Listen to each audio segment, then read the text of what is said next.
ఆచి చికెన్ మసాలా. నల్గొండ జిల్లాలో సంచలనం సృష్టించిన ఫ్యామిలీ మర్డర్ మిస్టరీ వీడినట్టు తెలుస్తుంది. నలుగురు కుటుంబ సభ్యులను ఒకేసారి అత్యంత దారుణంగా హత్య చేయాల్సిన కారణాలు ఏంటని తెలుసుకునే పనిలో పడ్డారు. ఈ హత్య వెనుక కుటుంబ సభ్యుల హస్తం ఉందన్న కోణంలో దర్యాప్తు చేస్తున్నారు.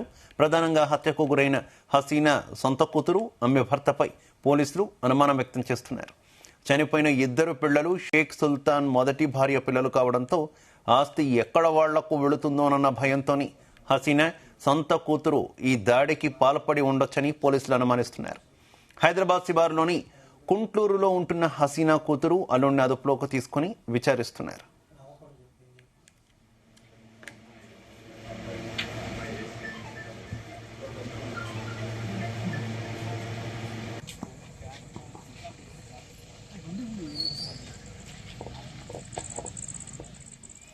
ఇక హత్యలు జరిగిన తీరు చూస్తుంటే ఇది పక్కా ప్రొఫెషనల్ సుఫారీ గ్యాంగ్ పనేనని పోలీసులు నిర్ధారణకు వచ్చారు. ఇక హత్య అనంతరం దుండగులు చిన్న క్లూ కూడా దొరకకుండా జాగ్రత్త పడ్డారు. ఇంకా పని చేయకుండా చూడడం, ఫింగర్ ప్రింట్స్ దొరకకుండా ప్లాన్ చేయడం చూస్తుంటే ప్రొఫెషనల్ కిల్లర్సేనని అనుమానిస్తున్నారు. అయితే ఇదే ఇంట్లో 2 నెలల కిందట చోరీ జరిగినట్టు తెలుస్తుంది. ఇప్పుడు మళ్ళీ ఇదే ఇంట్లో నలుగురిని చంపడం వెనుక పక్కాగా ఆస్తి కోసమేనన్న అనుమానాలు వ్యక్తమవుతున్నాయి. ఇక ఇదే విషయానికి సంబంధించి మరింత సమాచారం మా కరెస్పాండెంట్ జానయ్య అందిస్తారు.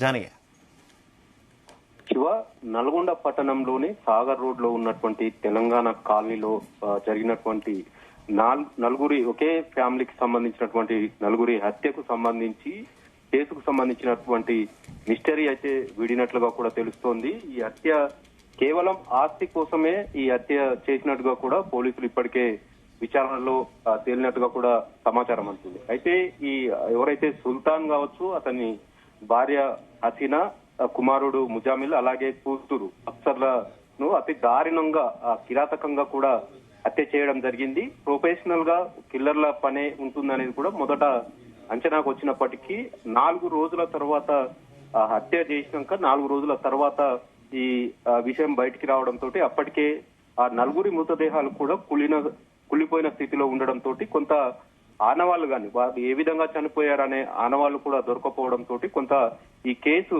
ఈ హత్యలకు సంబంధించినటువంటి మొదటగా ఆత్మహత్య చేసుకున్నారా లేదంటే విషయం పైన కూడా కొంత సందిగ్ధం అయితే నెలకొంది. అయితే పోలీసులు అన్ని కోణాల్లో ఇటు ఆస్తుల పరంగా కానీ, ఇటు కుటుంబ వ్యవహారాల విషయం కానీ, మరోవైపు కుమారుడు సుల్తాన్ కుమారుడు ముజామిల్ కు సంబంధించినటువంటి ప్రేమ వ్యవహారం పైన కూడా పోలీసులు అన్ని కోణాల్లో కూడా దర్యాప్తును ప్రారంభించడం జరిగింది. ఈ హత్య తెల్లవారుజామున 19వ తారీఖున ఏదైతే తెల్లవారుజామున 4 గంటలకి హత్య జరిగినట్టుగా కూడా పోలీసులు అయితే నిర్ధారణకు రావడం జరిగింది. వీరంతా కూడా పక్క ప్లాన్ తోటి హత్య చేసేందుకు ముందుగా రెక్కి నిర్వహించినట్టుగా కూడా తెలుస్తోంది. దాదాపుగా ఈ హత్యకు సంబంధించి 13 మందికి పైగా కూడా ఈ హత్యలో పాల్గొన్నట్టుగా కూడా తెలుస్తోంది. పోలీసులు కూడా ఆ విధంగానే హుసేన్ కుటుంబ సభ్యులకు సంబంధించి కానీ, ఇటు హసీనా హుసేన్ ఎవరైతే సుల్తాన్ భార్య హసీనా ఉందో ఆ భార్యకు సంబంధించినటువంటి ఈ సుల్తాన్ మూడవ భర్త కావడంతో మొదట హసీనా పెళ్లి చేసుకున్నటువంటి ఇద్దరు భర్తలకు సంబంధించినటువంటి వాళ్ళను కూడా అదుపులోకి తీసుకొని విచారణ చేయడం జరిగింది. మొదటి భర్తకు సంబంధించి హసీనాకు కూతురు జన్మించినట్టుగా కూడా అప్పుడు ఆయనతో ఉన్నప్పుడు కూతురు కూడా ఉండడం, ఆ తర్వాత అతనితో విడిపోయిన తర్వాత రెండో పెళ్లి, ఆ తర్వాత సుల్తాన్ ను మూడో పెళ్లి చేసుకున్నట్టుగా కూడా తెలుస్తుంది. ఈ నేపథ్యంలో కూతురు మొదటి భర్త హసీనాకు సంబంధించినటువంటి మొదటి భర్త కూతురుకు పెళ్లి కూడా హసీనానే చేసినట్టుగా కూడా ప్రచారం సాగుతుంది. ఈ నేపథ్యంలో ఇటు హసీనాకు సంబంధించి కొంత ఆస్తి ఉంది ఆమె వద్ద, ఇటు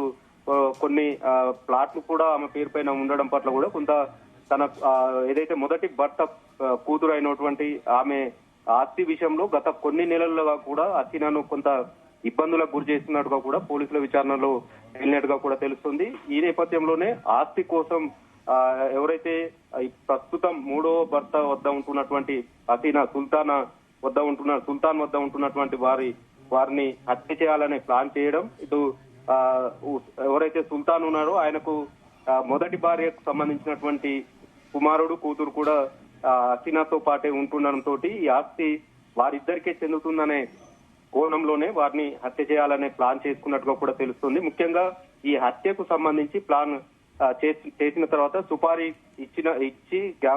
గ్యాంగ్ తోటే ఈ హత్య చేయించినట్టుగా కూడా తెలుస్తుంది. అయితే మొదటగా ఈ ఎవరైతే నిందితులు ఉన్నారో వాళ్ళంతా కూడా పక్కా ప్లాన్ తోటి 2 రోజుల క్రితమే రెక్కి నిర్వహించినట్టుగా కూడా తెలుస్తుంది. ఆ ఏరియా ఏదైతే తెలంగాణ కాలనీకి సంబంధించి సుల్తాన్ కావచ్చు, హసీనా వీళ్ళు కుటుంబ సభ్యులు ఉండేటువంటి ఇల్లు కొంత ఆ ఇల్లుకు ఎదురుగా గాని పక్కా సైడ్ గాని కొంత దూరంలో ఇల్లు ఉంటాయి కాబట్టి కొంత నిర్మానుష్యంగా ఉండడం, ఖాళీ స్థలాలు ఉండడం తోటి హత్య చేసేందుకు ప్లాన్ చేసి తర్వాత వాళ్ళను హత్య చేయడం, ఆ తర్వాత అక్కడి నుంచి వెళ్ళిపోవడం జరిగింది. అయితే ఈ హత్య తెల్లవారుజామున 4 గంటల సమయంలో చేసినట్టుగా కూడా పోలీసులు ఇప్పటికే నిర్ధారణ చేయడం జరిగింది. అయితే ఈ హత్య మాత్రం అతి కిరాతకంగా చేసినట్టుగా కూడా పోస్ట్ మార్టం రిపోర్ట్లు వచ్చినట్టుగా కూడా తెలుస్తుంది. ఎవరైతే సుల్తాన్ మొదటగా తెల్లవారుజామున బాత్రూమ్ కోసం బయటికి రావడం జరిగింది. బయట బాత్రూమ్ కి వెళ్లి బయటికి వస్తున్న సమయంలోనే అగంతకులు ఎవరైతే దుండగులు ఉన్నారో వాళ్ళు గోడ దూకి వెళ్లి ముందుగా సుల్తాన్ ను హత్య చేసినట్టుగా కూడా తేలినట్టుగా కూడా తెలుస్తుంది. ఇటు తర్వాత ఇంట్లో లోపల ఉన్నటువంటి ముగ్గురు, ఇటు హసీనా కావచ్చు, సుల్తాన్ ఇద్దరు కుమారుడు కూతురు కూడా ఇంట్లో నిద్రిస్తున్న సమయంలో వారిని ఇటు ఏదైతే మొదటగా సుల్తాన్ వేసిన హత్య చేసిన తర్వాత హసీనాను హత్య చేయడం జరిగింది. తర్వాత ముజామిల్ కుమారుణ్ణి హత్య చేస్తున్న సమయంలో అఖ్తర్ ఎవరైతే కూతురు ఉన్నదో ఆ అమ్మాయి 7th క్లాస్ అవుతుంది. ఆమె ఈ వీరిని హత్య చేస్తున్న సమయంలో మంచం కిందికి దాక్కునేందుకు వెళ్లిన సమయంలో ఆ బాలికను కూడా బలవంతంగా మంచం కింది నుంచి ఈడ్చుకొచ్చి కూడా అమ్మాయిని కూడా హత్య చేయడం జరిగింది. అయితే ఈ హత్యకు సంబంధించి పోస్ట్ మార్టం రిపోర్ట్ లో మాత్రం భయానకమైన విషయాలు బయటికి రావడం జరిగింది. సుల్తాన్ శరీరంపై దాదాపుగా 6 కత్తిపోట్లు, హసీనాపై 7 కత్తిపోట్లు, అఫ్సర్ ఎవరైతే కూతురు ఉన్నదో ఆ బాలిక పైన కూడా దాదాపుగా 9 కత్తిపోట్లు ఉన్నట్టుగా కూడా తెలుస్తుంది. ఇటు ముజామిల్ ఎవరైతే సుల్తాన్ కుమారుడు ఉన్నారో అతని పైన కూడా 16కు పైగా కత్తిపోట్లు ఉన్నట్టుగా కూడా పోస్ట్ మార్టం రిపోర్ట్లు ఇప్పటికే తేలినట్టుగా తెలుస్తుంది.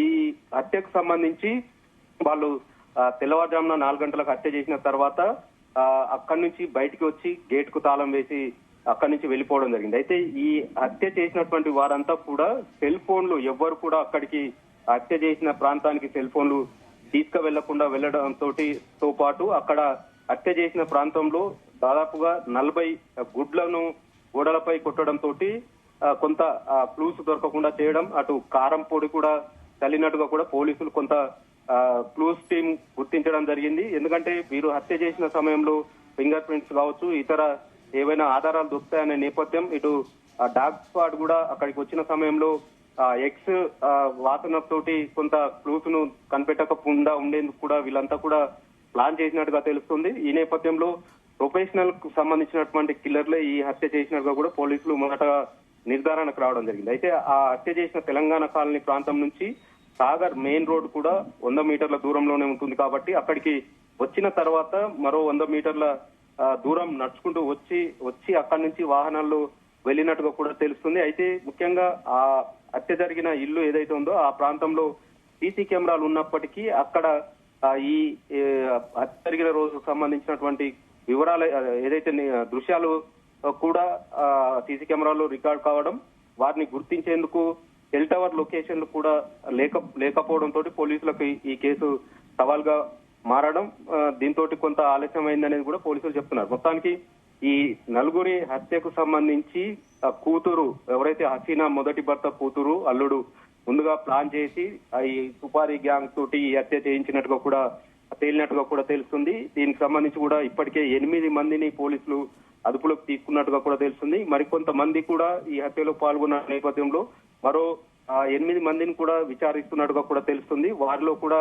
ఈ హత్యలో పాల్పంచుకున్న వారు ఎవరైనా ఉన్నారా అనే కోణంలో కూడా పోలీసులు అయితే పూర్తి స్థాయిలో ఎంక్వైరీ చేస్తున్నారు. దాదాపుగా 10 బృందాలు ఈ హత్యకు సంబంధించినటువంటి పోలీసు బృందాలను ఏర్పాటు చేయడం, 100 మంది పైగా పోలీసులు ఈ కేసుకు సంబంధించినటువంటి ఇన్వెస్టిగేషన్ లో పాల్గొనడం, అక్కడ హత్య జరిగిన ప్రాంతంలో ఏదైతే హత్యకు ఉపయోగించినటువంటి పదునైనటువంటి కత్తులు కావచ్చు, రాడ్ల సంబంధించినటువంటి వాటిని వినియోగించడంతో వాటిని అన్ని కూడా ఫోరెన్సిక్స్ సంబంధించి ల్యాబ్ కు పంపించి అక్కడి నుంచి వచ్చినటువంటి ఆధారాల ద్వారా ఈ కొన్ని సాంకేతిక పరమైనటువంటి ఆధారాలు సేకరించడం, ముఖ్యంగా హసీనాకు సంబంధించినటువంటి మొదటి రెండవ భర్తలకు సంబంధించినటువంటి విషయంలో ఏమైనా ఆస్తి తగాదాలు ఉన్నాయనే కోణంలోనే ఎవరైతే హసీనా మొదటి భర్త కూతురు ఉన్నదో, కూతురు అల్లుడు కలిసి వీరు హైదరాబాద్ లో నివాసం ఉంటున్నారు. వీళ్ళే ఈ హత్య హైదరాబాద్ సంబంధించినటువంటి ప్రొఫెషనల్ కిల్లర్లతోటి ఈ హత్య చేయించారనే విషయం పైన కూడా పోలీసులు ఇప్పటికే నిర్ధారణకు రావడం, వారిని అంతా కూడా అదుపులోకి తీసుకున్నట్టుగా కూడా తెలుస్తుంది. వారి నుంచి మరిన్ని విషయాలు కూడా ఇంకా విచారిస్తున్నట్టుగా కూడా తెలుస్తుంది. మొత్తానికి ఈ నల్గొండలో పట్టణంలో జరిగినటువంటి ఈ నలుగురు ఒకే కుటుంబానికి సంబంధించినటువంటి నలుగురి హత్య పోలీసులకు సవాల్గా మారడంతో కొంత వేగవంతంగా దర్యాప్తు చేసినప్పటికీ కొంత సాంకేతిక పరమైనటువంటి ఆధారాలతోటి మాత్రమే ఈ కేసును అయితే ఛేదించినట్టుగా కూడా తెలుస్తోంది Shiva. Right, okay, thank you.